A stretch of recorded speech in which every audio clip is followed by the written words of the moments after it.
और वर्कले को इसी जी इन्हीं के जो सिद्धांत है उसको आगे बढ़ाते हुए डेविड ह्यूम का हम लोग पढ़ेंगे। थोड़ा सा इनका जीवनी देख लेते हैं, बस मुख्य पॉइंट इसका, और उसके बाद हम लोग स्टार्ट करते हैं। ह्यूम जो थे वो 1711 में 1711 में इनका जन्म स्कॉटलैंड में हुआ था और ये एडिनबरा विश्वविद्यालय में पढ़े थे। ग्रीक और लैटिन भाषाएं जानते थे और ग्रीक और रोमन साहित्य का भी इन्होंने अध्ययन किया था। और 25 वर्ष की आयु में ही इन्होंने अपनी एक प्रसिद्ध दार्शनिक पुस्तक लिखी थी। प्रसिद्ध मतलब इनकी पुस्तक थी कि दर्शन पे मानव स्वभाव पर निबंध, और इसकी बहुत ज्यादा आलोचना हुई थी। और लास्ट में इन्होंने कहा था कि मेरी ये पुस्तक तो ऐसी है जैसे कि मृतक उत्पन्न हुई है, मैंने ऐसा सृजन कर दिया जो हमारे मरने का ही रास्ता तय हो गया। तो मतलब इससे इनको काफी निराशा भी मिली इनकी पुस्तक से। फिर दोबारा इन्होंने इसका परिष्कृत संस्करण जब दिया, इंक्वायरी कंसर्निंग ह्यूमन अंडरस्टैंडिंग, तो इसमें थोड़ा सा उन्होंने इन सारी चीजों पे जिसपे इनकी आलोचना हुई थी, इनको मतलब घर देश से भी निकाला हो गया था, निकाल दिया गया था, तो ये सारी चीजें थी उसको उसका चेंज करके उसका प्रथम खंड का परिष्कृत संस्करण इन्होंने दोबारा दिया था। वो इनकी बहुत ही प्रसिद्ध और निष्पक्ष रचना थी। और अंतिम समय इनका एडिनबरा में ही बीता, और मतलब ये हमेशा प्रसन्नचित रहते थे, इनका स्वभाव हमेशा मतलब ऐसा था कि हमेशा प्रसन्न रहते थे, तो मरते वक्त भी ये प्रसन्न मुद्रा में थे। और रूसो वगैरह से बहुत प्रभावित थे। रूसो का अनुभववाद जो कि मैंने स्टार्टिंग में ही आपको बता दिया था कि वो प्रकृति के संपर्क में रह के हर चीज को सीखने के लिए बोलता था, लर्निंग बाय डूइंग के द्वारा, एक्सपीरियंस के द्वारा सीखने पे बल देता था। तो उनके रूसो के थ्योरी से ये बहुत ज्यादा प्रभावित थे, और लॉक की थ्योरी से तो थे ही, वर्कले को भी पढ़ा इन्होंने, उससे भी कुछ बातों से सहमत थे, लेकिन रूसों की मतलब इनके ऊपर विचार जो थे वो बहुत ही ज्यादा इनको प्रभावित किए, और उसी को लेके इन्होंने अध्ययन अपना चालू किया, स्टार्ट किया। अब हम ह्यूम की जो थ्योरी पढ़ते हैं उसमें हम ये देखते हैं कि क्या चीजें उन्होंने, क्योंकि ये अनुभववादी थे, तो इन्होंने कौन कौन चीजों को, लॉक की चीजों को इन्होंने माना और कौन सा वर्कले को माना, और क्या इनकी मतलब अंतर क्या था, क्या उन दोनों के दर्शन से अलग इनका दर्शन क्या था, इनका अनुभव से संबंधित क्या सिद्धांत था कि इनको अलग मतलब इनका संदेहवाद या संशयवाद के रूप में इसको हम पढ़ते हैं। इसको भी मैं क्लियर करूंगी, एक अलग से ही पढ़ा दूंगी कि संशयवाद क्या है इनके अकॉर्डिंग। तो अभी हम लोग ये देखते हैं कि जो ह्यूम थे वो लॉक के इस विचार से सहमत थे कि हमारे ज्ञान का एकमात्र जो स्रोत है वो इंद्रियानुभव है। लॉक ये कहते थे कि हमारे ज्ञान का जो स्रोत है वो इंद्रियानुभव है, और किसके द्वारा ये होता है, जिसके संवेदन और स्व संवेदन दो रूप हैं। इंद्रियानुभव तो होता है, मगर इंद्रियानुभव से तो हम बहुत ही तुच्छ चीजों के बारे में ही ज्ञान हासिल कर सकते हैं, बहुत ही छोटी चीजों के बारे में हम मतलब कहते हैं आंशिक दृष्टिकोण से ज्ञान प्राप्त कर सकते हैं, पूर्ण रूप नहीं कर सकते। तो इनके ऊपर जब ये कहा गया तो इन्होंने कहा कि इन इंद्रियानुभव के भी दो रूप हैं, एक तो इन्होंने कहा था कि संवेदन है और दूसरा कहा था स्वसंवेदन है। तो यानी संवेदन और स्वसंवेदन के माध्यम से जो इंद्रिय है वो हमारा ज्ञान हासिल करती है, ज्ञान ग्रहण करती है, और उसी से हमको पूर्ण ज्ञान की प्राप्ति होती है। तो इस चीज को उन्होंने एज इट इज एक्सेप्ट कर लिया। ह्यूम ने एज इट इज ला के इन बातों को एक्सेप्ट कर लिया, उससे ये सहमत थे। और दूसरा जो ये वर्कले कहते हैं, वर्कले कहते थे कि सत्ता इंद्रियानुभव मूलक है, यानी सत्ता जो है इंद्रिय अनुभव पे है, इंद्रियों के द्वारा जो अनुभव मिलता है। लेकिन वो इंद्रिय इन्होंने किसको माना था, इन्होंने इंद्रिय आंख का नाक त्वचा को वर्कले ने नहीं माना था। उन्होंने कहा था कि सारे विज्ञान जो है हमारे अंदर वो विशेष तथा वास्तविक होते हैं, आंतरिक चीजों को इन्होंने माना था। ये कहते कि संवेदन या विज्ञान के अतिरिक्त अन्य कोई वस्तु हमारे ज्ञान का विषय नहीं है। इन्होंने संवेदना और विचार को माना था, इंद्रिय ज्ञान को नहीं माना था, बाह्य पदार्थों को नहीं माना था। उसी इस लॉक की उस चीज को इन्होंने एक्सेप्ट किया, और वर्कले की इस चीज को एक्सेप्ट किया कि हाँ विज्ञान तो इन्होंने माना, लेकिन उसके आत्म तत्व को नहीं माना। जैसे इन्होंने कहा बर्कले ने कि आत्म तत्व को ही इन्होंने बेसिक चीज दिया, कि हमारा जो आत्मनिष्ठ प्रत्ययवादी थे, आत्मा को ही ये सब कुछ मानते थे। आत्मा जो चीज नहीं स्वयं कर पाती, उससे जो परे चीज है वो ईश्वर को मान लिया था, कि आत्मा जो जहां तक पहुंच सकती पहुंचती है, और आत्मा जहां तक नहीं पहुंच सकती उसको ईश्वर के थ्रू कर लेता है। तो ये इन्होंने कहा था बर्कले ने। लेकिन ये बर्कले की इस चीज को तो मानते हैं कि हमारा जो ज्ञान है वो संवेदन और विज्ञान के द्वारा होता है, उसके अलावा कुछ नहीं होता। संवेदना और ज्ञान को तो ये मान लेते हैं, लेकिन उनके आत्म तत्व को, आत्मा को और ईश्वर की थ्योरी को ये नहीं मानते हैं। आत्मा और ईश्वर नाम की कोई चीज इनके अकॉर्डिंग नहीं है। ये कहते हैं कि आत्मा का हम प्रत्यक्ष अनुभव ही नहीं कर सकते, तो अनुभूति ही नहीं कर सकते, तो हम कैसे आत्मा को मान लेंगे कि आत्मा नाम की भी कोई चीज है। इवन आत्मा को तो जैसे क्षणिक विज्ञानवाद आपने पढ़ा होगा बौद्ध दर्शन में, तो इनका जो यूंग का जो आत्म थ्योरी है वो पूरा पूरा बौद्ध दर्शन का क्षणिक विज्ञानवाद है। जी जी एक तरह से आप इसको उससे एकदम रिलेट कर सकते हैं। आपने क्षणिक विज्ञानवाद पढ़ा तो आप एकदम इनका जो ह्यूम का जो आत्मा सिद्धांत है वो इज इट इज है, मतलब वो हर चीज को कहते हैं कि क्षणिक है, अनवरत चलती रहती है, और एक चीज एक समय में एक जगह नहीं रहती है। नदी किस पानी का कहा कि वो पानी चलती रहती है, और जैसे आप एक बार हाथ डालते हैं, दोबारा आप हाथ डालेंगे तो आप उस पानी में नहीं डालेंगे, वो दूसरा पानी आ जाएगा। तो इसी तरह इनका जो बौद्ध दर्शन का क्षणिक विज्ञानवाद भी है, एक दूसरे को आप कंक्लूड करके आराम से इस थ्योरी को समझ सकते हैं, जो इनका ह्यूम का जो आत्मवाद है। तो बर्कले के आत्म तत्व को इन्होंने नहीं माना, ईश्वर के विचार को नहीं माना, बट ये चीज इन्होंने माना कि जो विज्ञान है या संवेदना है, इसके द्वारा ही हमें ज्ञान की प्राप्ति होती है। इसके अलावा इसके बाहर कोई बाह्य तत्व नाम की वस्तु नहीं है, किसी बाह्य तत्व के वस्तु के द्वारा हमें ज्ञान प्राप्त नहीं होता।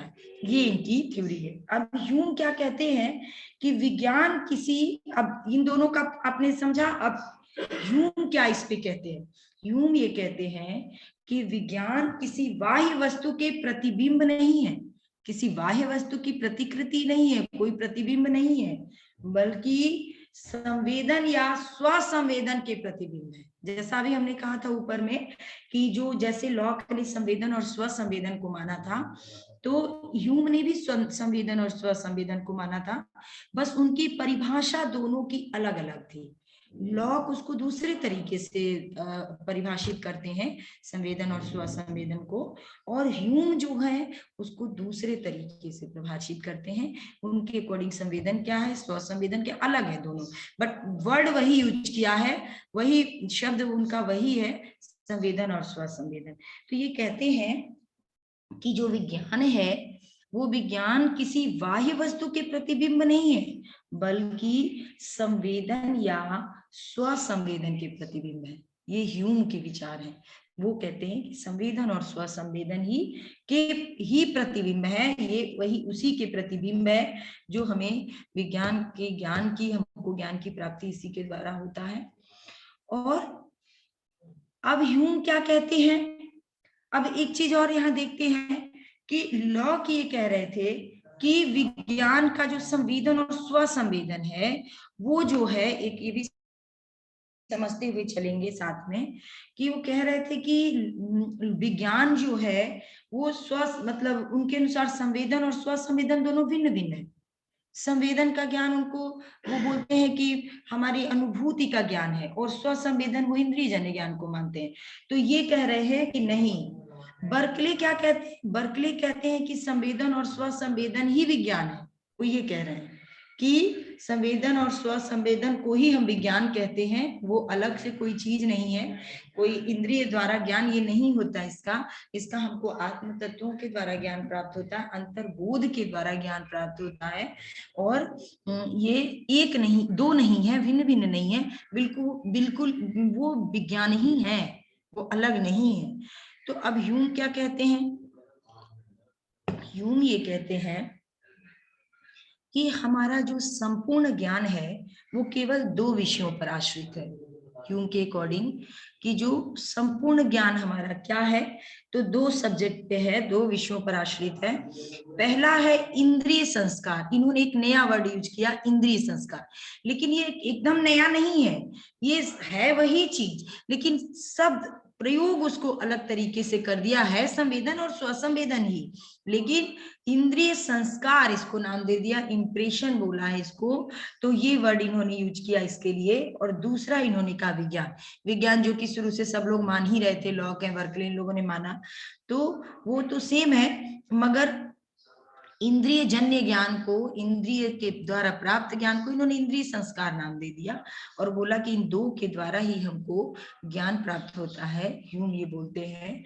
और वो कहते हैं कि ये इंद्रिय संस्कार क्या है, तो वो ये कहते हैं कि जो इंद्रिय संस्कार है वो जो है, एक तो इंद्रिय संस्कार है और दूसरा संस्कार है। तो कहते हैं कि इंद्रिय संस्कार जो होता है, मतलब इन्होंने ये कहा कि ये कोई नवीन नहीं है और संवेदन और स्वसंवेदन के लिए ही इसका प्रयोग किया गया। जो इंद्रिय संस्कार है वो संवेदन और स्वसंवेदन के द्वारा जो हमें ज्ञान प्राप्त होता है, वही वो इंद्रिय संस्कार बोले। और बोले कि विज्ञान इन संस्कारों के प्रतिबिंब है। जो विज्ञान है वो इन संस्कारों का प्रतिबिंब है और कुछ अलग नहीं है, उसका इमेज है संस्कारों का। और संस्कार और विज्ञान जो है वो, उनमें क्या है, स्पष्टता और तीव्रता है दोनों में। अब कैसे है, संस्कार की जो प्रतीति होती है, जो इमेज होता है, जो फीलिंग होती है, जो अनुभव होता है, वो सुस्पष्ट और तीव्र होता है। संस्कार और विज्ञान 2 शब्द यूज किया इन्होंने इसमें। तो संस्कार और विज्ञान क्या है, संस्कार के बारे में ये कहते हैं जो इंद्रिय संस्कार है उसकी जो प्रतीति होती है वो सुस्पष्ट और तीव्र होती है, जबकि जो विज्ञान है 2 तरह का जो माना उन्होंने, उसमें दूसरा इन्होंने कहा विज्ञान, विज्ञान की जो प्रतीति होती है जो अस्पष्ट और क्षीण होती है, क्षीण मतलब कम होती है, उसमें तीव्र होती है, इसमें कम होती है। तो ये दोनों में इन्होंने अंतर बताया और कहा कि संस्कार जो है इंद्रियज होते हैं, यानी ये हमें इंद्रियों के द्वारा प्राप्त होते हैं। जो संस्कार वो इंद्रिय के द्वारा हमको प्राप्त होते हैं, इंद्रियज होते हैं। अब इन्होंने कहा कि इंद्रियां भी 2 प्रकार की होती हैं। कौन कौन सी 2 प्रकार की होती है इंद्रियां, तो कहते हैं कि पहला तो पंच ज्ञान इंद्रियां, आंख कान नाक त्वचा जिह्वा, 5 जो पंच ज्ञान इंद्रियां हैं, पहला तो ये पंच ज्ञान इंद्रिय है। और ये पंच ज्ञान इंद्रिय क्या है, इसमें हम बाह्य पदार्थों का अनुभव होता है। इसमें हमको जो पंच ज्ञान इंद्रियां हैं उनके द्वारा हमको बाह्य पदार्थों का अनुभव होता है। दूसरा इन्होंने कहा 2 तरह की इंद्रिय में, पहला पंच ज्ञान इंद्रिय हो गया और दूसरा इन्होंने कहा अंतःकरण। एक दूसरी जो इंद्रिय है वो अंतःकरण है, इसको हम मन भी बोल सकते हैं।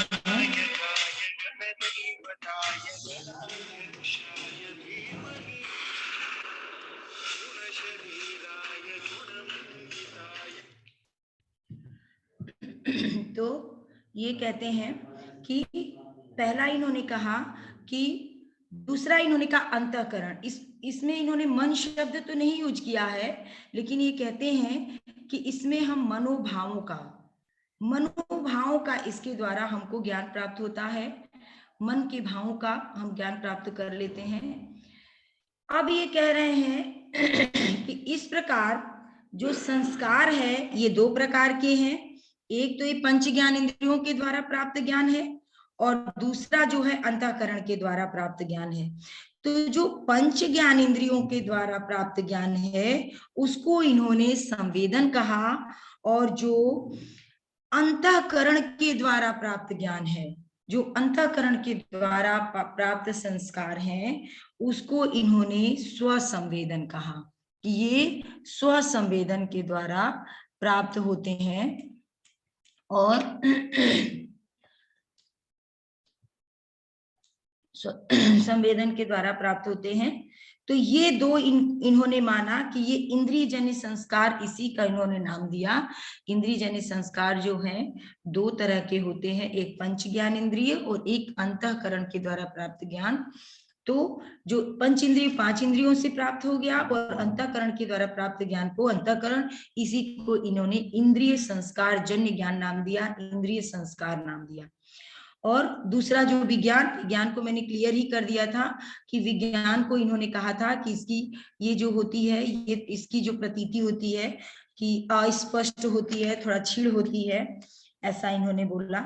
और अब ये कहते हैं कि ये संस्कार क्या है, इंप्रेशन शब्द है तो ये क्या है, तो ये कहते हैं कि इसमें हमको, हम जो भी मतलब कोई भी शक्ति, कोई भी जो प्रत्यक्ष होता है, वो जब बड़ी तेजी से हमारे अंदर आ जाती है, हमारे अंदर प्रवेश करती है, कोई भी प्रत्यक्ष जो है, जो हम देख रहे हैं, वो अगर तेजी से आती है हमारे मन में या हमारे संस्कार में, तो उसी को हम संस्कार कहते हैं। हमारी आंतरिक चीजों में आती है, जब हमारे इंद्रिय में आती है, जब प्रत्यक्ष बहुत शक्ति के साथ और तेजी के साथ आती है, तो उसको हम संस्कार कहते हैं।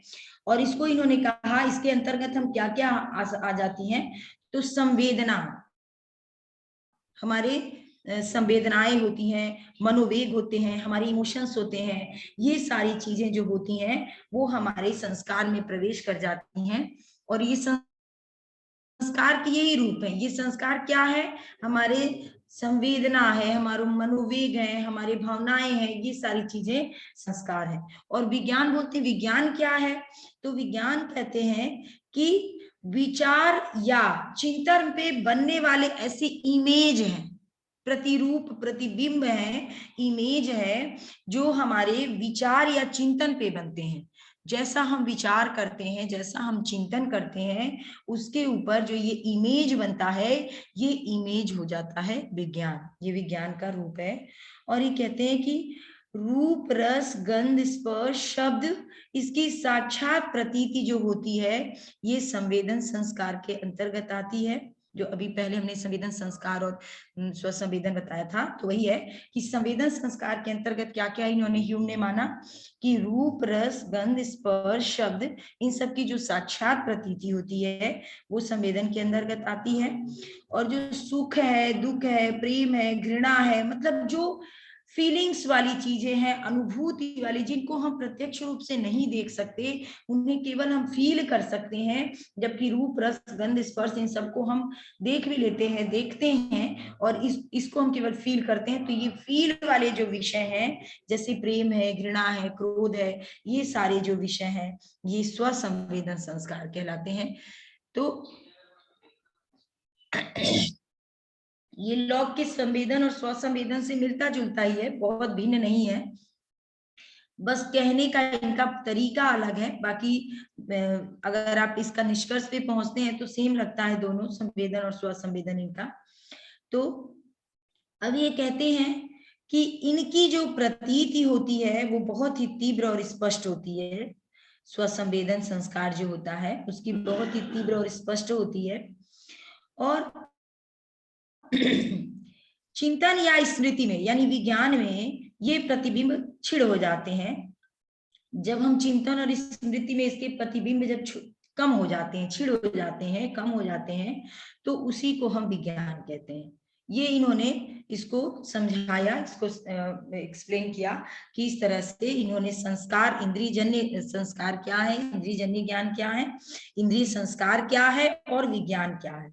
अब ये कहते हैं, जैसे लॉक ने ये कहा था कि सरल विज्ञान ही हमारे ज्ञान के आधार है, यानी सरल विज्ञान के द्वारा ही हम ज्ञान प्राप्त कर सकते हैं, और कुछ नहीं, और किसी चीज को नहीं।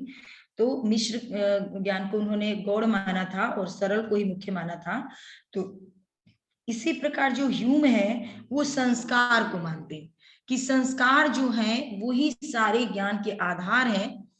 चीजें एक ही है, कहने का अलग अलग तरीका है, शब्द अलग अलग यूज किया गया है, लेकिन दोनों एक जैसे मिलते जुलते हैं।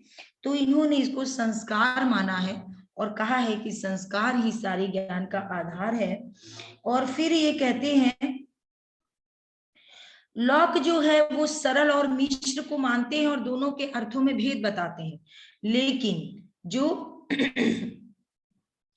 भेद बता के और कहते हैं कि जो सरल विज्ञान है वो संवेदन और स्वसंवेदन है। लेकिन जब ये ह्यूम क्या कहते हैं, ह्यूम कहते हैं कि सरल विज्ञान वे हैं जो अपने मूल संस्कारों के इमेज हैं, प्रतिरूप हैं। वो ये कह रहे हैं, वो ये नहीं कह रहे हैं कि सरल विज्ञान है, मिश्र विज्ञान है, अलग अलग है, या सरल विज्ञान ही मूल आधार है तो हम मिश्र विज्ञान का क्या तात्पर्य है, ये सब कुछ नहीं। ये कहते हैं कि जो सरल विज्ञान है वो अपने मूल संस्कार, जो इनका मूल संस्कार है, मूल रूप में जो है, जो स्वसंवेदन रूप में है, तो वो उसके इमेज होते हैं, बस उन्हीं इमेज के द्वारा। और जो मिश्र विज्ञान है वो मूल संस्कारों का होना अनिवार्य नहीं होता उनका मूल संस्कारों में, यानी केवल और केवल सरल विज्ञान ही है जो कि मूल संस्कारों के प्रतिरूप होते हैं, और इन्हीं मूल संस्कारों के द्वारा वो उन्हीं प्रतिबिंब और प्रतिरूप के द्वारा वो ज्ञान का निर्माण प्राप्त कर लेता है। और उसमें मिश्र ज्ञान का उसका कोई वो नहीं है, क्योंकि मूल संस्कारों का होना जो है वो कोई जरूरी नहीं है कि अनिवार्य है उसमें, मिश्र विज्ञान में केवल सरल विज्ञान में ही रहता है। इसलिए ह्यूम जो है वो केवल ये कहते हैं कि मूल संस्कारों के ये प्रतिरूप है सरल विज्ञान, और इसके अलावा कुछ भी नहीं है। तो ये इनका जी मैम। ये हो गया। यस मैम 1 मिनट, मुझे अपना इंटरनेट कनेक्शन बदलना है क्योंकि ये वाला कनेक्शन खत्म होने वाला है। जस्ट 1 मिनट दीजिएगा ओके मुझे। जी मैम। Okay okay. अब हमारा जो निष्कर्ष इससे जो हमने पढ़ा अभी तक, उससे हमने ये निष्कर्ष निकाला कि ह्यूम के अनुसार संस्कार और विज्ञान को छोड़कर कोई भी हमारे ज्ञान का विषय नहीं हो सकता। यानी जो अभी तक हमने डिस्कशन किया उससे ये कंक्लूजन निकला कि ह्यूम केवल संस्कार और विज्ञान को मानते हैं, उसके अलावा ज्ञान प्राप्त करने के लिए वो किसी भी विषय को नहीं मानते। एक इंद्रिय जनित संस्कार मानते हैं और दूसरा वो विज्ञान को मानते हैं, और इसी के द्वारा प्राप्त ज्ञान को वो मानते हैं। अब वो कहते हैं आगे कि जो विज्ञान है उसका प्रवाह नियमित रूप से चलता रहता है। अब इसको इन्होंने एक लॉ ऑफ एसोसिएशन के द्वारा, अनुसंग नियम के द्वारा इसको समझाने की कोशिश की है। क्या कहा है कि जो विज्ञान का प्रवाह है वो नियमित रूप से चलता रहता है, एक के बाद दूसरा विज्ञान आता रहता है। जैसा मैंने अभी कहा था कि क्षणिक विज्ञानवाद था, कि इससे जो बौद्ध दर्शन का क्षणिक विज्ञानवाद है उससे मैंने इसको जोड़ने की थी कि ये कहते हैं कि एक के बाद दूसरा विज्ञान आता रहता है, ये नहीं कि वही विज्ञान आता जाता है, नहीं। जो ये विज्ञान शब्द यूज करते हैं वो विज्ञान जो है वो लगातार प्रवाह रूप में नियमित वो बदलता रहता है, चलता रहता है, और एक के बाद दूसरा विज्ञान आता रहता है। और इन आश्चर्य की बात यह है कि जो दूसरा विज्ञान आता रहता है लेकिन इनमें कोई संबंध नहीं आता है, इनमें कोई संबंध नहीं होता, इन दो विज्ञानों के बीच में कोई संबंध नहीं होता है, और ये विज्ञान जो है अर्थहीन हो जाते हैं। यानी एक के बाद दूसरा विज्ञान आता रहता है, इनमें कोई संबंध भी नहीं होता है, और ये आकस्मिक और असंबद्ध भी नहीं है, मतलब अचानक भी जो नहीं आ जाते हैं, एक दूसरे से असंबद्ध भी नहीं है। तो क्या ये कहते हैं कि इनमें एक निश्चित क्रम रहता है, एक निश्चित सीक्वेंस रहता है। इसी नियम को उन्होंने अनुसंग का नियम कहा।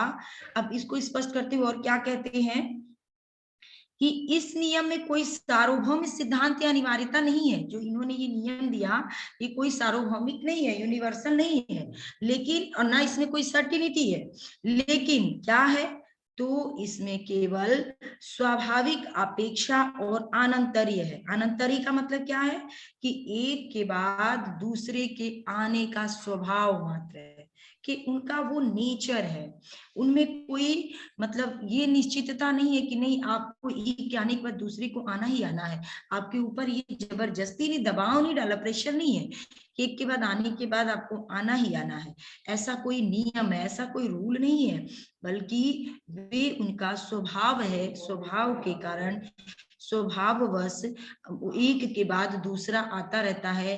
अनंतरी संबंध भी इसको कहते हैं, अनुसंग नियम भी कहते हैं, कि उसके द्वारा एक के बाद दूसरा अपने आप आता जाता है। और इसमें कोई भी आत्यंतिक विरोध भी नहीं होता है। क्यों? क्योंकि जो कहते हैं कि एक विज्ञान के अनंतर जो दूसरा विज्ञान आता है वह पहले विज्ञान का विरोधी नहीं है। जैसे कि ऊपर ही उन्होंने क्लियर कर दिया था कि उनका एक दूसरे से संबंध भी नहीं है, कोई आकस्मिक और असंबद्धता भी नहीं है, इसलिए वो एक दूसरे के विरोधी नहीं है। बस एक आता है, वो आगे चलता है तो दूसरा आ जाता है, वो आगे चलता है तो तीसरा आ जाता है। इस तरह का इन्होंने दिया, जो कि विज्ञान में क्षणिक विज्ञानवाद भी यही कहता है कि वो निरंतर चलायमान है और चढ़ता रहता है। इवन इस जगत को भी उन्होंने क्षणिक ही माना था कि ये जगत है, ये विश्व है, ये क्षणिक मात्र है, आज जो है वो कल नहीं है, जो आपके साथ कल हुआ वो आज नहीं होगा। ये इस तरह से इन्होंने एक लॉ ऑफ एसोसिएशन के थ्रू इसको समझाने की कोशिश किया कि विज्ञान क्या है। अब ये आगे विज्ञान में 3 प्रकार का संबंध इन्होंने माना है। बोला है कि विज्ञानों के अंदर 3 प्रकार का संबंध होता है, और वो कौन सा संबंध होता है? पहला ये बोलते हैं सादृश्य संबंध, यानी सिमिलरिटी। कैसी सिमिलरिटी है? एसोसिएशन ऑफ सिमिलरिटी, यानी दो वस्तुएं यदि समान हो, अगर दो वस्तुएं एक समान है तो एक का विज्ञान होने पर दूसरे का विज्ञान अपने आप हो जाएगा। अगर दो वस्तुएं समान है, सेम कंडीशन में है, तो अगर एक का हमको ज्ञान हो जाता है, एक का विज्ञान होता है, तो दूसरे का विज्ञान हमको अपने आप हो जाता है, उपस्थित हो जाता है, स्वयं उपस्थित हो जाता है, अलग से उसको समझने की आवश्यकता नहीं पड़ती है। दूसरा इन्होंने कहा कालगत या देशगत, इसको एसोसिएशन ऑफ कंटिग्यूटी या टाइम और स्पेस इन्होंने कहा कि इसमें क्या होता है कि दो घटनाएं एक के बाद एक घटित हो अथवा एक ही स्थान में घटित होती हैं। इसको समझना, दो घटनाएं एक के बाद एक घटित होती हैं, एक घटित हुई दूसरी तुरंत घटित हो गई, या एक ही स्थान में घटित होती हैं, तो या दोनों, मतलब दो घटनाएं एक ही स्थान में घटित होती हैं या एक के बाद एक घटित होती हैं, तो एक के विज्ञान से दूसरे का विज्ञान भी उपस्थित हो जाएगा। इसको समझना कि अगर दो घटना एक साथ या तो घटित एक ही स्थान पे घटित होती हैं या एक के बाद एक घटित होती हैं, तो जब हमने एक पहले जो घटित हो गई, अगर हमने उसको देख लिया तो दूसरा जब घटित होगा उससे पहले उसमें संबंध हो जाएगा, इंसान समझ जाएगा कि क्या है घटना ये है। तो यानी इन्होंने कहा कि जब एक के विज्ञान से दूसरे का विज्ञान भी उपस्थित हो जाएगा, एक का जब ज्ञान होगा तो दूसरी घटना का भी हमको स्वयं ही ज्ञान हो जाएगा। तो ये दूसरा संबंध इन्होंने किया। ये क्यों किया? जब इनसे पूछा गया कि ये अनुसंग का सिद्धांत अपने विज्ञान का डेफिनेशन तो दे दिया कि विज्ञान जो है वो नियमित रूप से चलायमान है, चलता रहता है, और उसमें एक दूसरे में कोई विरोध भी नहीं है, कोई संबंध भी नहीं है, फिर ये किस तरह से, मतलब इन दोनों का रिलेशन कैसे है और कैसे ये जगत का निर्माण हो सकता है, कैसे ये है। तो सबसे पहले तो ये जगत वगैरह को मानते नहीं थे, लेकिन संबंध इन्होंने बताया कि क्या संबंध है विज्ञान के बीच में, उसके द्वारा ये सारे कार्य वो करता है, ज्ञान की प्राप्ति करता है कैसे। तो उसी में उन्होंने पहला सादृश्य संबंध बताया कि एक समान जो वस्तुएं होंगी तो एक में जब ज्ञान होगा तो दूसरे में हो जाएगा। और दूसरा इन्होंने कहा कि कालगत या देशगत सहचारी संबंध, इन्होंने कहा कि दो घटनाएं एक के बाद एक घटित हो या एक ही स्थान में घटित होती हैं, तो एक के ज्ञान से दूसरे का भी ज्ञान उपस्थित हो जाता है। तो ये दो घटनाएं दी। फिर तीसरा इन्होंने क्या कहा?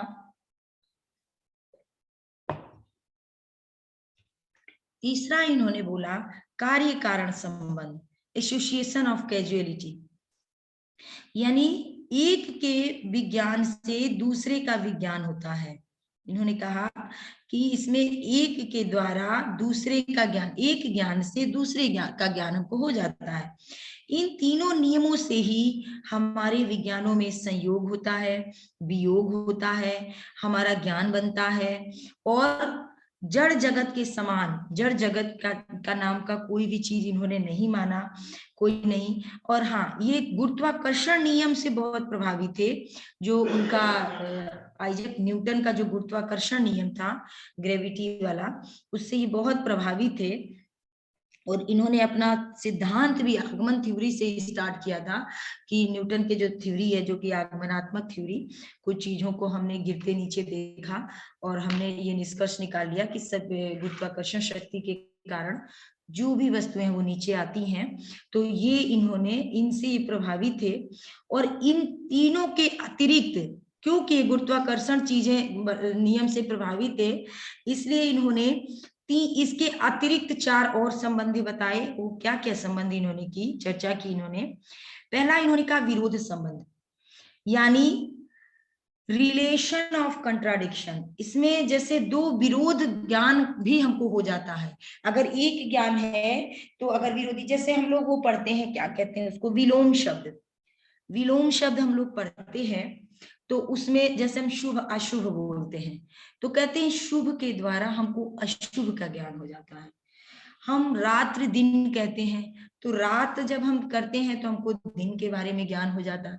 यानी इन्होंने कहा कि एक विरोध संबंध होता है, इसके द्वारा जैसे हम विरोधी वस्तुओं का भी ज्ञान प्राप्त कर लेते हैं, अपोजिट चीजों का भी ज्ञान प्राप्त कर लेते हैं। जैसे किसी में कोई गुण है, किसी में कोई अवगुण है, तो वो गुण के साथ साथ हम उसके अवगुण को भी जान लेते हैं।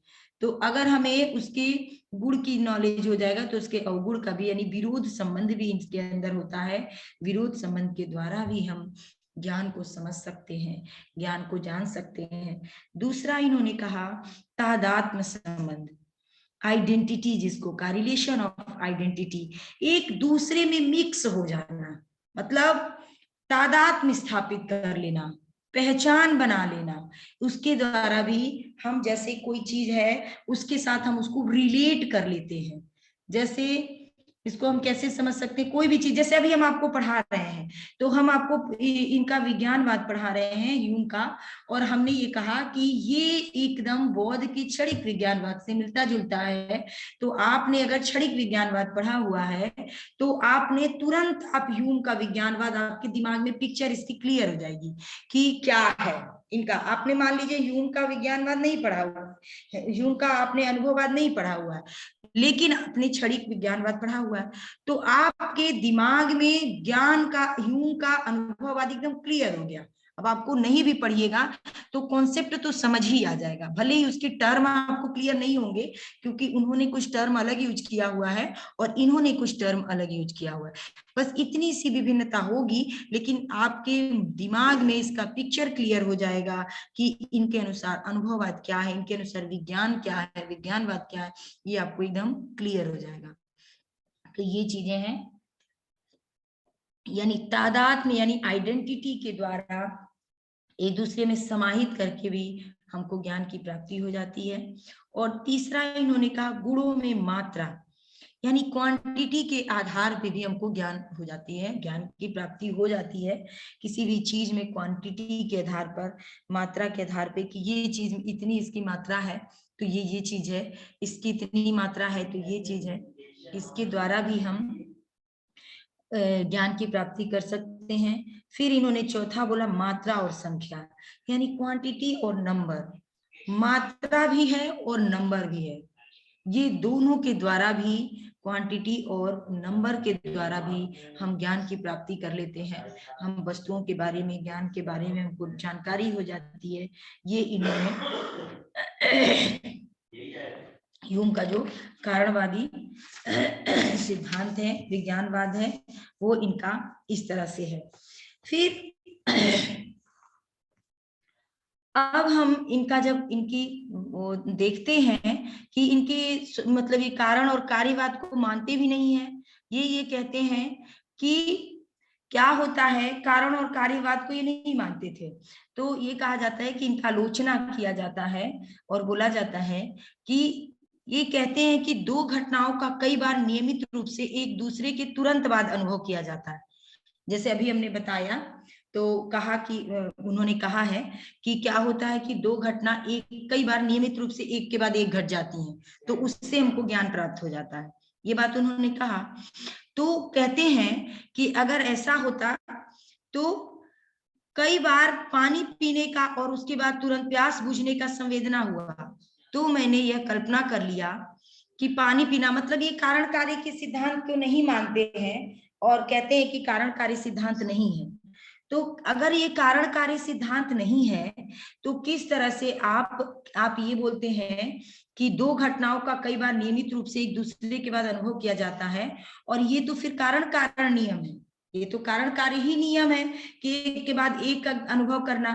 अब इसका ये बोलते हैं कि जैसे आप कई बार पानी पीने का, आपको पानी पीने का एहसास हुआ और आपने पानी पिया, आपका प्यास बुझ गया, तो आपको ये संवेदना हो गई कि पानी पीने से प्यास बुझने का कारण है। इसी तरह कई बार धुआं देखा और उसके बाद वहां आग भी देखी, तो ये कल्पना कर लिया कि यहाँ धुआं है इसलिए आग अवश्य होगी। लेकिन कभी कभी क्या होता है कि जो बालक होता है, छोटा बालक होता है, वो अगर पहली बार आग देखकर ये नहीं अनुमान लगा पाएगा कि जहां आग है वहां धुआं होगा या वहां जलने की शक्ति होगी या वहां पे अग्नि की दाहकता होगी या उससे हाथ जल जाएगा, ये उसको कुछ भी नहीं पता। तो इसमें क्या होता है कि इसमें तो हमें इंद्रिय अनुभव नहीं होता है, क्योंकि अग्नि की जो दाहक शक्ति है वो हमें इंद्रिय अनुभव के द्वारा नहीं पता चलता है, ये उस हमें फील होता है। मतलब हम अगर अग्नि के पास बैठे हुए हैं तो अगर गरम गरम लगता है तो हम जानते हैं कि ये अग्नि की दाहकता है। इसमें प्रत्यक्ष रूप में देखते तो हैं, प्रत्यक्ष रूप में कि वो अग्नि है, लेकिन उसकी दाहकता का अनुभव तो हमको फील करके होता है, आंतरिक अनुभूति से होता है। आग हमको दिख रहा है लेकिन उसकी अनुभूति हमको आंतरिक उससे होता है। तो एक तरफ ये कहते हैं कि कारण कार्य संबंध नहीं है और दूसरी तरफ ये कहते हैं कि एक घटना के बाद तुरंत दूसरी घटना होती है। हमको पानी पीते हैं तो हमको प्यास बुझ जाती है, हमको भूख लगती है तो हम खाना खाते हैं। तो ये सारी चीजें तो ये कारण कार्य सिद्धांत ही है, इसको कारण कार्य सिद्धांत को ये कैसे नहीं मानते हैं, इससे ये अछूता नहीं रह सकते। यानी ये जो आंतरिक घटनाएं हैं उनमें कार्य कारण का संबंध है। अगर हमें इच्छा करता है कुछ भी, मैं अपना हाथ हिलाता हूं, इसका मतलब मेरी इच्छा कर रहा है तभी मैं हिला रहा हूं, अगर मेरी इच्छा नहीं करेगा तो मैं नहीं करूंगा। तो ये सारी चीजें हैं कि इनको कहा गया कि एक तरफ ये मानते हैं, कहते हैं कि संबंध मानते हैं कि अनुसंग नियम के अनुसार साहचर्य संबंध है, इन सब के द्वारा हमें ज्ञान की प्राप्ति हो जाती है। कारण कार्य संबंध को नहीं मानते हैं, और जबकि कारण कार्य सिद्धांत को ही ये इसमें क्लियर कर देते हैं, स्पष्ट कर देते हैं और करके कहते हैं कि कारण कार्य सिद्धांत नहीं है। तो ये इनकी आलोचना है, बहुत ज्यादा इनकी आलोचना की गई थी। आगे ये कहते हैं कि मानव ज्ञान के दो प्रकार हैं। ह्यूम कहते हैं कि मानव ज्ञान दो प्रकार के होते हैं। कौन से दो प्रकार के ज्ञान हैं? तो ये कहते हैं एक तो विज्ञानों के पारस्परिक संबंध का ज्ञान, जो दो विज्ञान हैं उनका आपस में पारस्परिक संबंध रिलेशन होता है, उसके द्वारा जो ज्ञान प्राप्त होता है। और दूसरा ये कहते हैं कि वस्तु जगत का ज्ञान, यानी बाह्य जगत का जो ज्ञान होता है वो पहला होता है हमारा विज्ञानों के पारस्परिक संबंध का ज्ञान और दूसरा वस्तु जगत का ज्ञान। अभी ये कहते हैं कि गणित शास्त्र और तर्क शास्त्र में तो ये पहला वाला ज्ञान है जो विज्ञानों के पारस्परिक संबंध का ज्ञान है, वो ज्ञान गणित और तर्क शास्त्र में आता है, क्योंकि इसके गणित और तर्क में निश्चित और असंदिग्ध ज्ञान प्राप्त किया जाता है। लेकिन जो वस्तु जगत का ज्ञान है दूसरा, वो ज्ञान हमको पूरी कल्पना है और इसमें हमें असंदिग्ध और निश्चित ज्ञान, अनिश्चित ज्ञान प्राप्त होता है। सॉरी, इससे संदिग्ध ज्ञान प्राप्त होता है, अनिश्चित ज्ञान प्राप्त होता है। इसमें कोई सर्टिनिटी नहीं होती है, ये जो हमें वस्तु जगत से प्राप्त ज्ञान है। पहले तो ये बाह्य जगत को ही नहीं मान रहे थे, लेकिन जब कार्य कारण संबंध ये सारे संबंध दिए तो ये संबंध केवल आंतरिक चीजों से, केवल विज्ञान से ही नहीं हो सकता था। तो इन्होंने आगे देखा तो इन्होंने ज्ञान के दो प्रकार, मानव ज्ञान के दो प्रकार, इन्होंने कहा हम सभी लोगों के नहीं, मानव ज्ञान के दो प्रकार इन्होंने मान लिया। एक को कहा कि विज्ञानों के पारस्परिक संबंध का ज्ञान है और दूसरों की कहा वस्तु जगत का ज्ञान है। तो जो पहला ज्ञान है मानव विज्ञानों के पारस्परिक संबंध का ज्ञान, वो हमारा गणित, तर्कशास्त्र वगैरह में मिलता है, जो कि असंदिग्ध होता है और निश्चित होता है। लेकिन इसके विपरीत जो वस्तु जगत का ज्ञान है वो संदिग्ध होता है और अनिश्चित होता है, ये क्लियर नहीं होता है। तो ये सारा इनका ह्यूम का ये था। अब आत्मा को जैसे भी हमने शुरू में ही बता दिया था कि इन्होंने आत्मा का, ईश्वर का, इनके आत्म तत्व का, इनका बर्कले के आत्म तत्व का, ईश्वर का इन्होंने जोरदार खंडन किया था और बोला था आत्मा नाम की ऐसी कोई चीज नहीं है। क्या आपने आत्मा को महसूस किया है? क्या आपने आत्मा को देखा है? और देखा है तो वो किस रूप में है? आप इसको हमें प्रूव कीजिए, बताइए।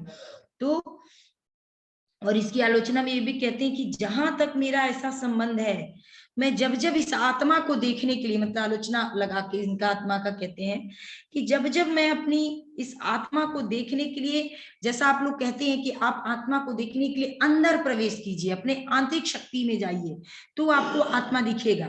तो कह रहे जब जब मैं इस आत्मा को देखने के लिए अपने भीतर गहरा घुसता जाता हूँ, तब तक मुझे किसी न किसी विशेष संवेदना या विज्ञान से ही टकरा कर मैं रह जाता हूँ। उसके अंदर मैं जा ही नहीं पाता हूँ, मैं सिर्फ एक संवेदन और विज्ञान से ही टकरा कर रह जाता हूँ।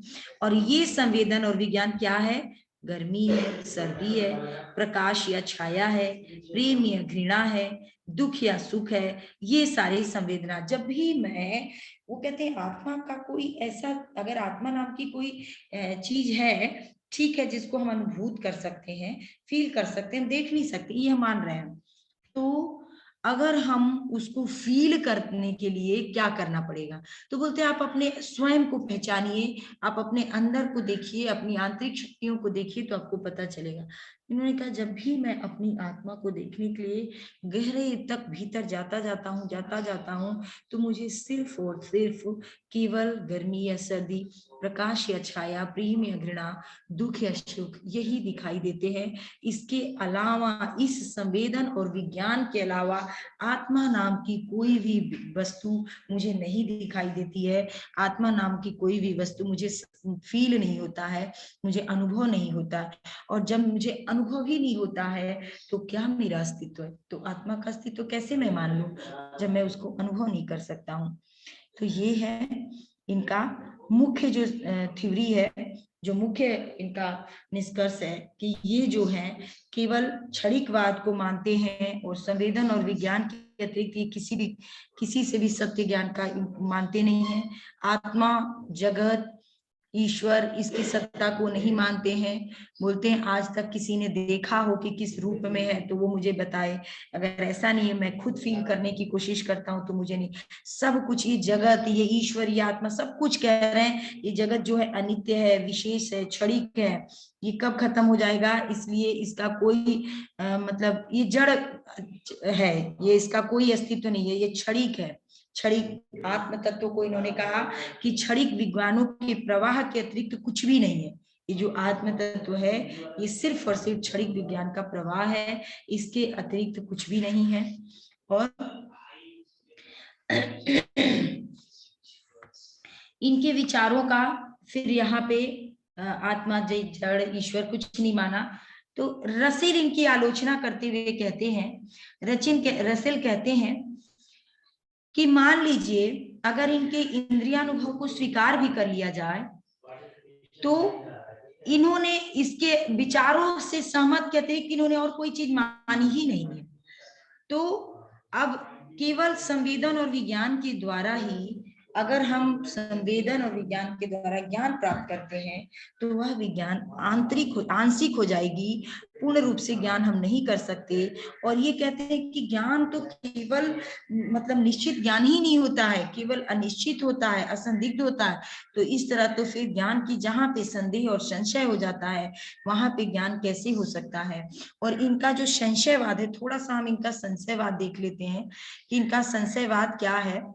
तो जो इनका जो संशयवाद है उसका मतलब ये इनका जो मुख्य विचारधारा थी वो इनका विचारधारा यही थी कि हमें निश्चित और असंदिग्ध ज्ञान की प्राप्ति नहीं हो सकती है और ज्ञान की प्राप्ति केवल और केवल मतलब हमारे व्यवहार पे आधारित है। इनको फेनोमेनोलॉजी भी मतलब ये फेनोमेनोलॉजिस्ट यानी व्यवहारवादी भी इनको कहा जाता है। ये कहते हैं कि हमारा जो भी ज्ञान है हमारे व्यवहारों के द्वारा भी हमको प्राप्त होता है। तो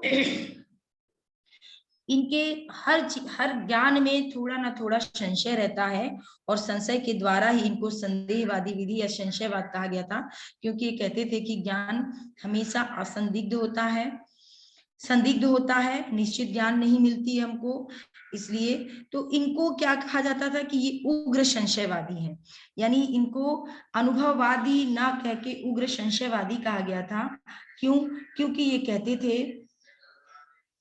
कि हम इंद्रिय संवेदनों और उनकी प्रत्ययों को जानते हैं, इसके अतिरिक्त किसी भी वस्तु या सत्ता का ज्ञान नहीं हो सकता। केवल हम इंद्रिय संवेदन और प्रत्यय को ही जानते हैं, इसके अलावा हम किसी भी सत्ता को, वस्तु की सत्ता को हम नहीं जान सकते हैं, ना हम ज्ञान प्राप्त कर सकते हैं।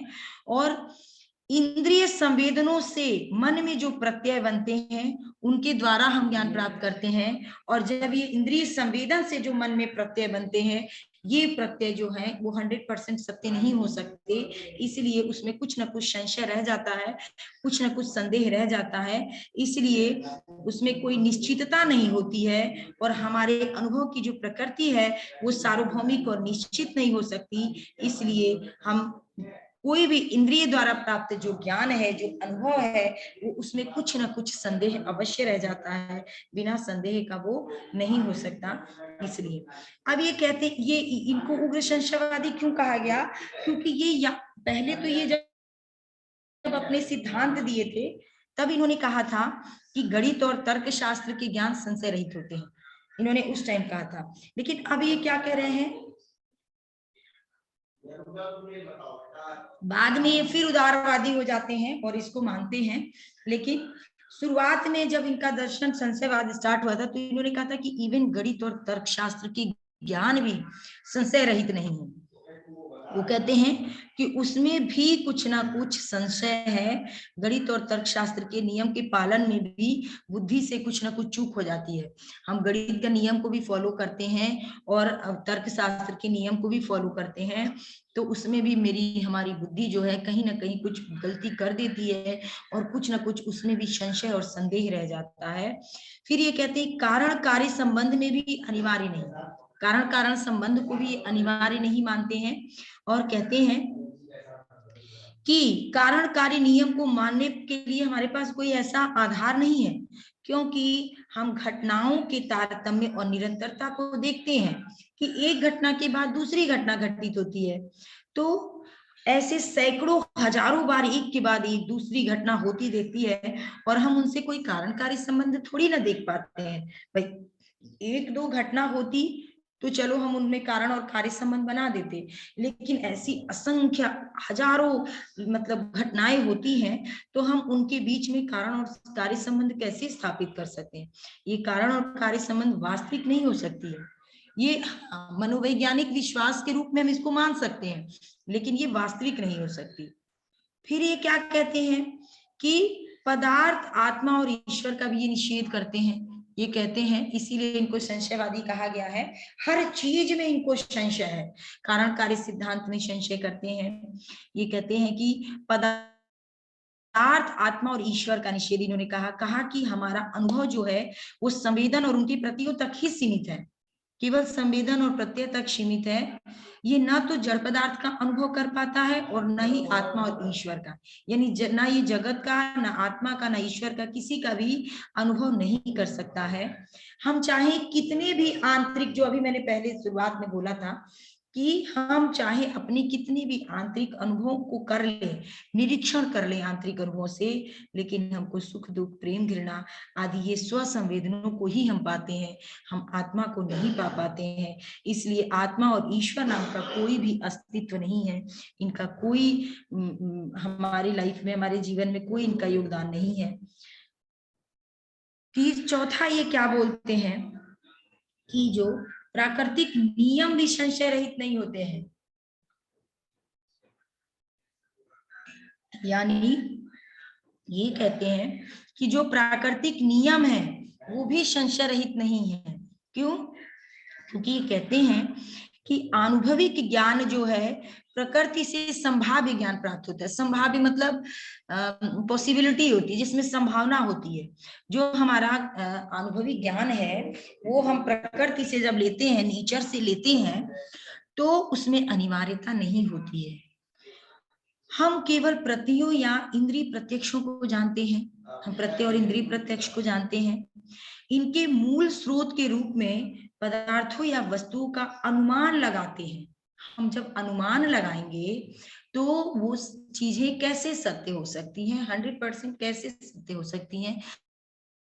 हाँ, हम बादल घिरा हुआ देख के ये अनुमान लगाते हैं कि बादल घिरे हुए हैं तो बारिश होगी, लेकिन कभी कभी ऐसा होता है कि बादल घिरा तो रहता है, बारिश होने की संभावना होती है, बट लेकिन कभी कभी बादल उड़ जाते हैं, हवा उन्हें उड़ा ले जाती है और बारिश नहीं होती है। तो यानी ये हमारा जो ज्ञान है प्रकृति के द्वारा जो हमने प्राप्त ज्ञान लिया, ये ज्ञान भी हमको सही अनुमान लगाते हैं, और अनुमान लगा के हमको ज्ञान प्राप्त नहीं होता है। हम अटकल के आधार पे काम करते हैं, और ये सारा अनुमान ये जो है ये परिस्थिति के अनुसार, समय के अनुसार, देश काल परिस्थिति के अनुसार ये बदल जाते हैं, इसलिए ये भी संशय रहित नहीं है। अब ये कह रहे हैं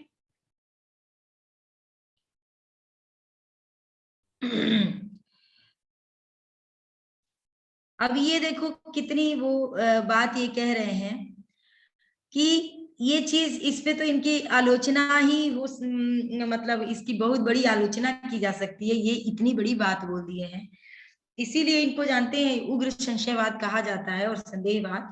इसकी इनकी बहुत आलोचना इस बात की हुई। इन्होंने कहा कि प्रकृति की बात कितनी बड़ी बात कह रहे हैं कि रोज हम पूर्व बचपन से, हम जब से पैदा हुए हैं तो हम पूर्व दिशा में सूरज को उगते देखते हैं। पहले जमाने में घड़ी नहीं हुआ करती थी, तो लोग ऐसे ही सूरज के उगने से ही कैसे दिन डूबता है, सूरज जब कहाँ आता है, बीच में मिड में आ जाता था, तो कहते थे कि अब दोपहर हो गया है।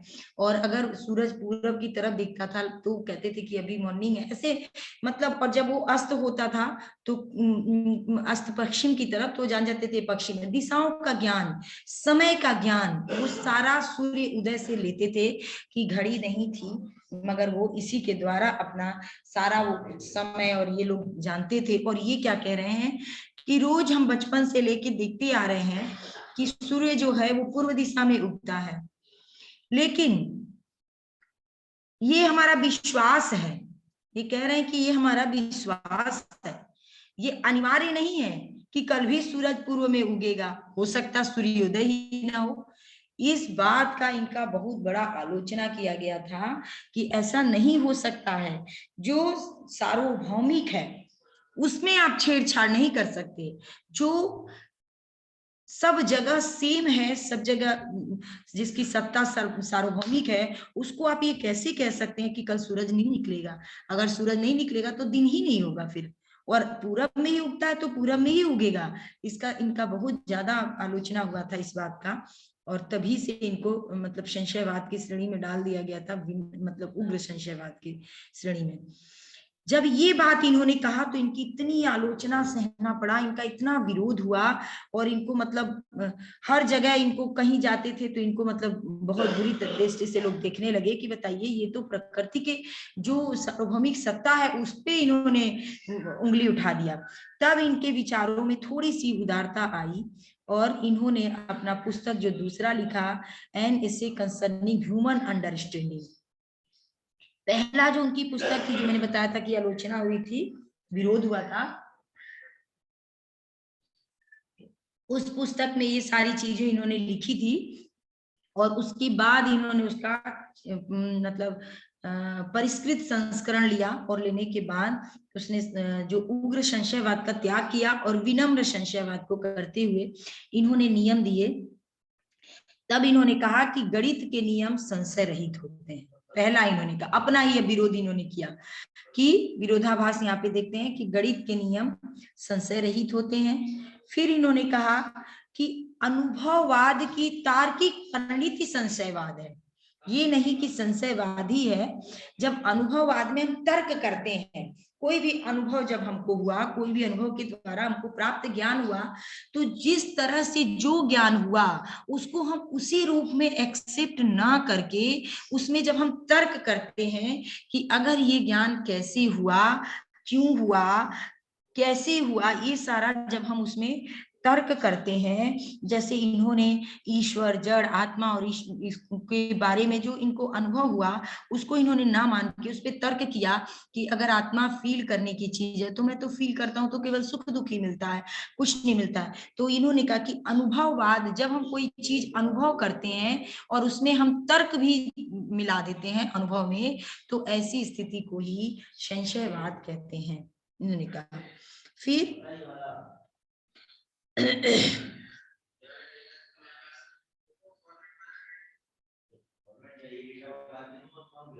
अब ये सारा इनका, फिर ये कहते हैं कि इनका जो संशयवाद है वो बुद्धिवाद की तीव्र प्रतिक्रिया का ही परिणाम है।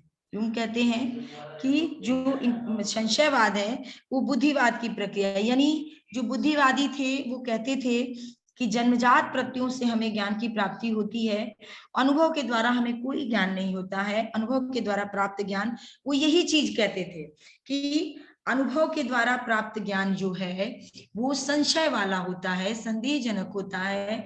हम अप्रत्यक्ष के द्वारा भी हम सारी चीजों को सही सही नहीं कह सकते और अनुमान के द्वारा भी हम नहीं लगा सकते। उपमान है, अनुपलब्धि है, अर्थापत्ति, ये सारे जो ज्ञान हैं वो 100% नहीं देते हैं।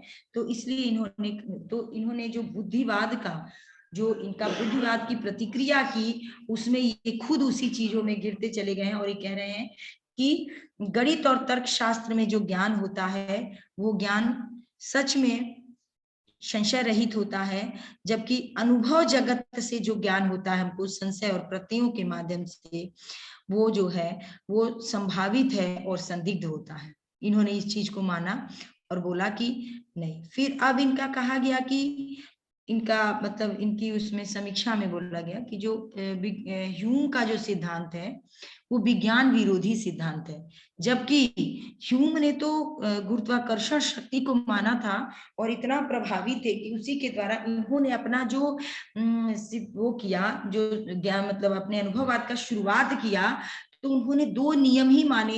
एक तो प्रायोगिक नियम माना था उन्होंने, प्रयोग के द्वारा जो प्राप्त ज्ञान होता है, और दूसरा इन्होंने कहा था कि गुरुत्वाकर्षण शक्ति के द्वारा जो ज्ञान प्राप्त होता है, यानी आगमन विधि को इन्होंने अपना लिया था और प्रयोग विधि को, यानी ज्ञान को प्राप्त करने की इन्होंने मुख्य दो ही विधि मानी थी, प्रयोग विधि और आगमन विधि। तो यहाँ पे इनकी आलोचना की गई थी कि मतलब इनको क्यों विज्ञान विरोधी कहा गया, क्योंकि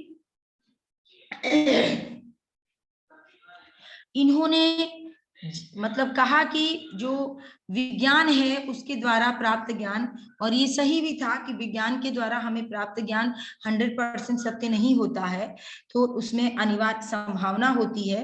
लेकिन ये पूरा इनका दर्शन कैसे, मतलब पूरा विरोध इन्हीं के दर्शन का हो गया, क्योंकि अगर ये विज्ञान के द्वारा ही इन्होंने अपनी शुरुआत की थी ज्ञान की, और ज्ञान की शुरुआत करने के बाद उसी का विज्ञान को ही असंदिग्ध और ये ज्ञान कह दिया गया, तो ये विज्ञान विरोधी इनको घोषित कर दिया गया कि इन्होंने अपने ज्ञान की शुरुआत तो विज्ञान से किया, लेकिन वो शुरुआत किया लेकिन अंत तक नहीं पहुंच पाए, और लास्ट में इनको विज्ञान विरोधी भी करार दे दिया गया। और इसका इनका पूरा मतलब इनकी आलोचना की गई कि ये इंद्रिय जन्य अनुभव को ही एकमात्र ज्ञान मानते हैं, और उसकी आलोचना भी कर रहे हैं, इंद्रिय अनुभव के द्वारा प्राप्त ज्ञान को ही मानते हैं, क्योंकि इंद्रिय संस्कार तो वो वही चीज है, इंद्रिय संस्कार यानी इंद्रिय जन्य ज्ञान से प्राप्त ज्ञान, तो ये भी कहते हैं। और उसकी मतलब वो नतमस्तक हो जाते हैं जब इनसे कहा जाता है कि आप इंद्रिय जन्य ज्ञान को ही मान लेते हैं कि ये सर्वथा सत्य है, तो ये कैसे हो सकता है कि इंद्रिय जन्य ज्ञान सर्वथा सत्य है? तो इसका ये कोई रिस्पॉन्स, कोई जवाब नहीं देते हैं और ये शांत हो जाते हैं। तो ये भी इनका आलोचना किया गया कि इसको इन्होंने बहुत अच्छे ढंग से नहीं किया और इनका इंद्रिय अनुभववाद संदेहवाद में इसीलिए वो हो गया। और दूसरा इनका क्या कहा जाता है कि इनका जो संदेहवाद है वो एकमात्र मौन दर्शन है। इसमें वो मौन हो जाते हैं, जब इनसे प्रश्न पूछा जाता है कुछ न कुछ संदेहवाद से रिलेटेड तो वो मौन हो जाते हैं। तो कहा कि इनका जो संदेहवाद है एकमात्र मौन दर्शन है। कैसे? कैसे कि एक मतलब जो संदेहवाद इनका है ह्यूम का, वो एक औषध के समान है जो रोग के साथ साथ रोगी को भी और स्वयं अपने आप को भी समाप्त कर देता है। क्यों? क्योंकि एक ऐसा मतलब वो औषधि नहीं है। अगर संदेहवाद को हम देखें तो ये अगर औषधि होता तब तो रोग ठीक हो जाता, मगर ये ऐसा औषधि है कि जो रोग के साथ साथ रोगी को भी समाप्त कर देता है। ना उसका रोग सही होता, ना रोगी सही होता है, और वो समाप्त कर देता है। इनका संदेहवाद इस तरह का है। और इनका मतलब इनको कहा गया कि जो इनका संदेहवाद है वो अनंतरी संबंध को ये मानते हैं कि विज्ञानों के अनंतरी संबंध को ये मानते हैं, और जबकि तर्क शास्त्र और गणित शास्त्र के क्षेत्र में उसको निश्चित और अनिवार्य सिद्धांत को भी मानते हैं। तो ये अनंतरी यानी संबंध का सिद्धांत इनका कैसे हो सकता है, इंटर रिलेशन कैसे हो सकता है, आंतरिक संबंध। एक जगह ये कहते हैं विज्ञान एक दूसरे से संबंधित भी नहीं है, असंबंध है संबंध, और दूसरी तरफ ये कहते हैं कि ये विज्ञान जो है आंतरिक संबंध से जुड़े हुए हैं। तो ये सारा इनकी आलोचना किया गया। फिर ये कहा गया कि ये कहते हैं कि जो इंद्रियानुभव है वो केवल संवेदन और विज्ञान तक ही सीमित है। ह्यूम कहते हैं कि ज्ञान जो है केवल संवेदन और विज्ञान तक ही सीमित है। तो फिर वो मौन रह के पशुओं के समान इंद्रियानुभव कैसे कर सकते हैं? केवल संवेदन और विज्ञान तक ही अगर सीमित है तो ये कैसे संभव है कि कर सकते हैं? यानी बुद्धि के विकल्पों की सहायता के बिना तो इंद्रियानुभव को नहीं प्राप्त कर सकते हैं। भाई कि इंद्रिय से जो प्राप्त ज्ञान हुआ वो हमारी बुद्धि ने उसको अच्छे से समझा, उसके बाद हम उसको दोनों को मिलाने के बाद समझते हैं कि अगर बुद्धि नहीं होगा, बुद्धि को हम अलग रख देंगे, दिमाग यूज ही नहीं करेंगे, तो जो अनुभव के द्वारा हमको प्राप्त ज्ञान होगा, अनुभव के द्वारा, तो बुद्धि के बिना वो ज्ञान पशु के समान हो जाएगा। पशु को भी तो अनुभव होता है, पशु भी एक चीज देखता है, कुछ करके देखता है, लेकिन वो बुद्धि नहीं लगाता है। तो फिर पशु और मनुष्य में क्या अंतर हो जाएगा? अगर ये बुद्धि नहीं रहेगा, केवल इंद्रिय अनुभव के द्वारा प्राप्त ज्ञान होगा, तो पशु और मनुष्य में कोई अंतर नहीं रह जाएगा। ये इनकी आलोचना किया गया, ये बहुत ही बड़ी इनकी आलोचना थी। तो ये इनका ह्यूम का जो मुख्य सिद्धांत था यही था कि विज्ञान और प्रत्यय को ही वो मानते हैं, संस्कार और केवल संस्कार ही ज्ञान का मुख्य आधार है। संस्कार को केवल संस्कार से वो नहीं डिफाइन कर पाए, तो उन्होंने उसके टाइप्स बता दिए कि संस्कार दो तरह का है। इंद्रिय जन्य संस्कार एक विज्ञान को मान लिया, फिर इंद्रिय जन्य संस्कार भी दो तरह का मान लिया, संवेदन और स्वसंवेदन। बस डिफाइन अलग किया है, चीजें मिलती जुलती हैं लाक, बर्कले, ह्यूम की। और मैंने स्टार्टिंग में आपको बता दिया समानता उनकी चीजों, किस किस चीज को इन्होंने मान लिया और किस चीजों को इन्होंने नहीं माना। बर्कले के आत्म तत्व का इन्होंने खंडन किया था कि ये वो कुछ भी नहीं है, और लॉक ने केवल बाह्य तत्व को ही माना था, आंतरिक चीज कुछ नहीं मानी थी, तो उनके बाह्य तत्व का खंडन किया लॉक के, और बर्कले के आत्म तत्व का खंडन किया। और इन्होंने जो थ्योरी दी वो इनका जो अनुभववाद था वो इतना ज्यादा संदेह और संशय भरा हो गया कि ये पूरा संदेहवाद में परिवर्तित हो गया। क्योंकि जो हमारी प्राकृतिक घटनाएं हैं, जो सार्वभौमिक घटनाएं हैं, उसको कभी भी हम नकार नहीं सकते। और इन्होंने तो ये भी कह दिया कि सूरज पूरब में ना उग के पश्चिम में भी उग सकता है, लेकिन ऐसा नहीं है। तो इसलिए इनका पूरा संदेहवाद हो गया कि जब जो प्रकृति के द्वारा बनाए गए नियम है उसमें तो आप संदेह नहीं कर सकते हैं। ठीक है, विज्ञान के द्वारा जो प्राप्त ज्ञान है उसमें संशय है, गणित में भी आप गणित के ज्ञान तो संशय प्रवण नहीं है, लेकिन तभी भी अगर मान भी लेते हैं थोड़ा 1%, तभी भी आप ये नहीं कह सकते कि सब ज्ञान, जितनी भी हमको ज्ञान है उस सब में संशय है, सब में संदेह है।